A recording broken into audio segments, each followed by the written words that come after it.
Some noise for Yani. Come on up, Yani.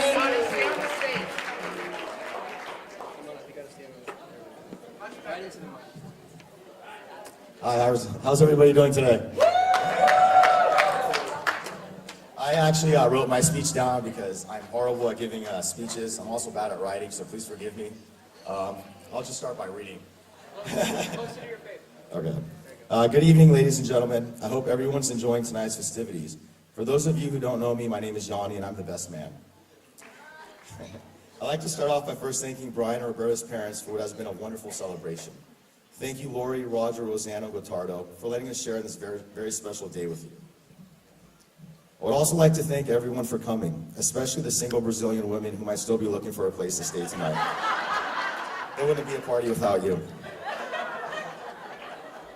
Well, I try not to make this speech too long or sentimental. Hopefully I'll get some laughs. We all know Roberta's going to need them tonight. Tomorrow she's waking up next to Brian, and there's nothing funny about that.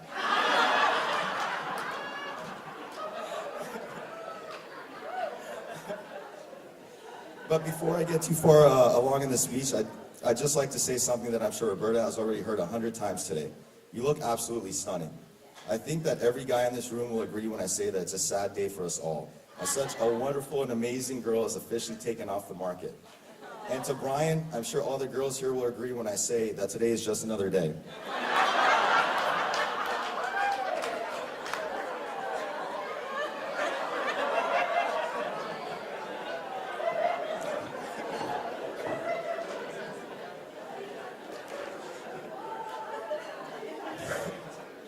I've known Brian since junior high, but we weren't close until our freshman year in high school. And I've been on enough trips with him to know how much he loves to overplan just about everything. Almost nothing has been left to chance or overlooked in the run-up to this wedding. So you can imagine my surprise when I received no instruction on what I could and couldn't say on this speech. And considering it's not every day you're given a green light to pretty much say anything you want about your best friend, I took this opportunity to prepare a timeline of Brian's life. For those of you who don't know him, you'll be thanking yourself for it later. Age 0, Brian is born. A strange man with curly sideburns and a small hat cuts off the tip of his penis. Let's just say things don't start off very good for Brian. Age 2, Brian stutters what appear to be his first words. Age 2.5, Brian definitely stutters what appear to be his first words. Age 13, Brian has a bar mitzvah, but there are still no signs of him becoming a man.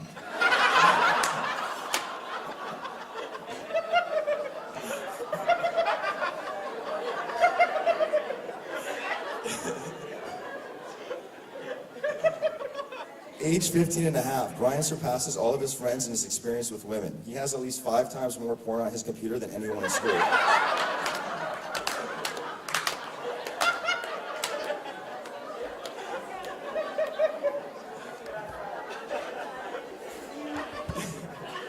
Age 16, Brian receives his driver's license. Car insurance premiums skyrocket for everyone in Burbank. Age 16.5, Brian makes the bold claim that he looks like Heath Ledger.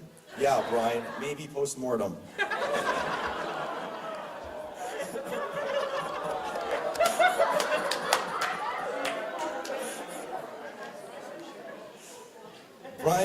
Age 17, Brian bleaches his hair and the Backstreet Boys suddenly break up.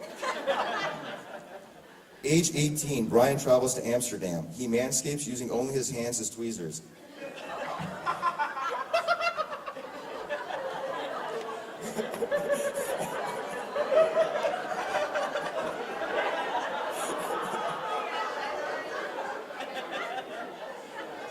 Age 19, Brian starts a blog called The Last Virgin Standing. It outlined his unsuccessful sex life for everyone to see. Age 27, Brian meets Roberta. He cancels his accounts to JDate, eHarmony, and Match.com. Women finally feel safe joining dating sites again. Age 28, Brian's laser hair removal is complete. His ass is now smoother than a piece of skinless chicken, and still just as ugly.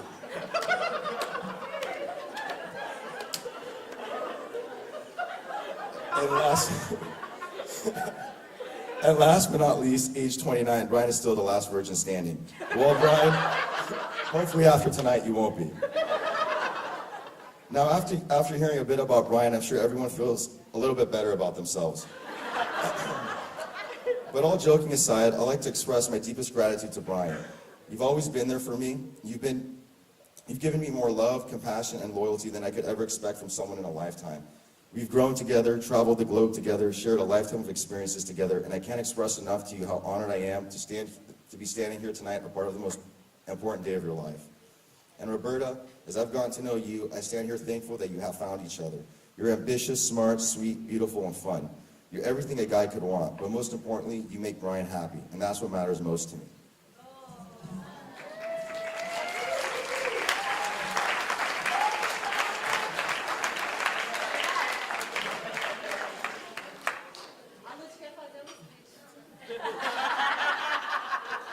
As I sat down to write this speech, I couldn't help but reflect on that day Brian and I first met Roberta. She was with her friend Patricia, who's also here tonight.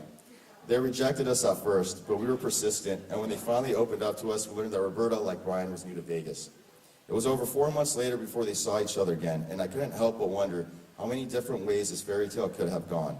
How even the smallest details of that day are more significant now than ever before, and how they've led us here to tonight to celebrate their marriage between these two very amazing people. Brian, Roberta, it's not easy to hit the jackpot in Vegas, but you two certainly have. Now, if everyone would please join me in raising your glasses and toasting to the marriage of Mr. and Mrs. Lampert. Thank you, Yani, for being so persistent. And I believe now Roger is going to be coming up here to make a speech as well.